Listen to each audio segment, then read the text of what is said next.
اس programme کے لیے ہم سے تعاون کیا ہے دی جرسی کلب کو نے۔ اپنے پسندیدہ کلب یا کھلاڑی کی اوریجنل جرسی حاصل کرنے کے لیے انسٹاگرام پر دی جرسی کلب سے رابطہ کریں۔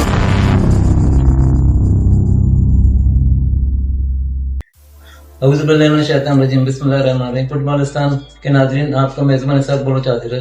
آج ہم بات کریں گے لاہور میں منعقدہ اس پریس کانفرنس کے حوالے سے جس میں فیڈریشن کے نارمزیشن کمیٹی کے چیئرمین ہارون ملک نے یہ انکشاف کیا گیا تھا کہ انہوں نے اور ان کی ٹیم نے الیکشن کے 2 مرحلوں کو مکمل شفاف انداز میں منعقد کیا ہے اور ایک سالڈ باڈی بنی ہے۔ اب اسی بنیاد پر قومی فیڈریشن کو تشکیل دیں گے۔ تاہم فٹ بال اسٹاک ہولڈر اس بات سے انکاری ہیں۔ ان کا کہنا ہے کہ ہارون ملک اور اس کی ٹیم نے اس دن دھاندلی کی بنیاد رکھی جب اسکروٹنی کا عمل شروع کیا۔ اسکروٹنی ملک بھر سے ایسے کلبوں کو رائٹ آف ووٹ ملا جن کا وجود نہیں تھا اور ایسے پرانے کلبوں کو رائٹ آف ووٹ سے خارج کیا گیا۔ وہ دھاندلی کی پہلی بنیاد تھی اور اسی بنیاد پر ڈسٹرکٹ کے الیکشن ہوئے اور اسی بنیاد پر صوبوں کے الیکشن ہوئے اور اسی بنیاد پر قومی درجے کے الیکشن ہو گئے۔ یہ دھاندلی نہیں ہو تو کیا ہوا؟ چلتے ہیں پریس کانفرنس کی جانب، ہارون ملک کیا بتاتے ہیں۔ پاکستان فٹ بال فیڈریشن نارمزیشن کمیٹی نے صوبائی اور علاقائی انتخابات کی تکمیل کا مرحلہ کامیابی سے مکمل کر لیا۔ ہارون ملک کی سربراہی میں کام کرنے والی این سی نے دیگر ارکان محمد شاہد، نیاز کوکر، سعود ہاشمی اور حارث عظمت کی معاونت سے فیفا اور ایشین فٹ بال کنفیڈریشن کی نگرانی میں ترتیب دیے گئے انتخابی روڈ میپ کو مکمل کرنے کے لیے ایک اور سنگ میل عبور کر لیا ہے۔ چیئرمین ہارون ملک نے میڈیا سے بات کرتے ہوئے اس پیشہ ورانہ مہارت اور سخت محنت پر روشنی ڈالی جس کے ساتھ P F F N C نے انتخابات کرائے۔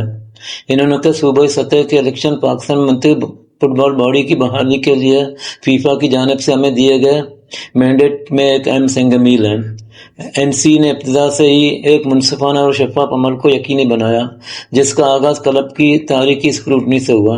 اس کے بعد ضلعی انتخابات مکمل ہوئے۔ حال ہی میں ہونے والے صوبائی انتخابات میں ملک بھر کی فٹ بال برادری نے بھرپور حصہ لیا۔ نارمزیشن کمیٹی اور سسٹم پر اعتماد کا اظہار کیا اور ہارون ملک نے کہا کہ این سی نے آل پاکستان ڈسٹرکٹ چیمپئن شپ میں کلبز کی شرکت کو یقینی بنایا۔ جانچ پڑتال کا مرحلہ اس بات کو یقینی بنانے کے لیے ایک بنیادی قدم تھا صرف حقیقی فٹ بال اسٹاک ہولڈرز انتخابی عمل میں شامل ہوں۔ این سی نے بنیادی مینڈیٹ الیکشن کے ساتھ پاکستان فٹ بال کے وسیع تر آپریشنز کو منظم کرنے کے لیے بھی کام کیا۔ فیفا ورلڈ کپ کوالیفائرز کی میزبانی کا اعزاز حاصل کرنے کے ساتھ ساتھ انٹرنیشنل اور ڈومیسٹک سرگرمیوں کی بحال کی گئی۔ قومی اور خواتین ٹیم کی ایونٹس میں شرکت کو یقینی بنایا گیا۔ نارمزیشن کمیٹی نے تمام سرگرمیوں میں پیشہ ورانہ معیار کو برقرار رکھا۔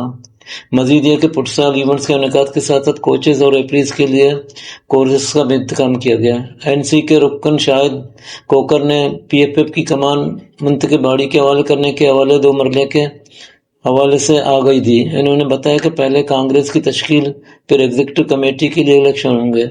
اس موقع پر این سی کے چیئرمین ہارون ملک اور دیگر ارکان نے ہر قدم پر بھرپور ساتھ دینے پر فٹ بال برادری اور میڈیا کا شکریہ ادا کرتے ہوئے کہا کہ آئندہ بھی صاف اور شفاف سسٹم کے تحت معاملات چلانے کی بھرپور کوشش کی جاتی رہے گی۔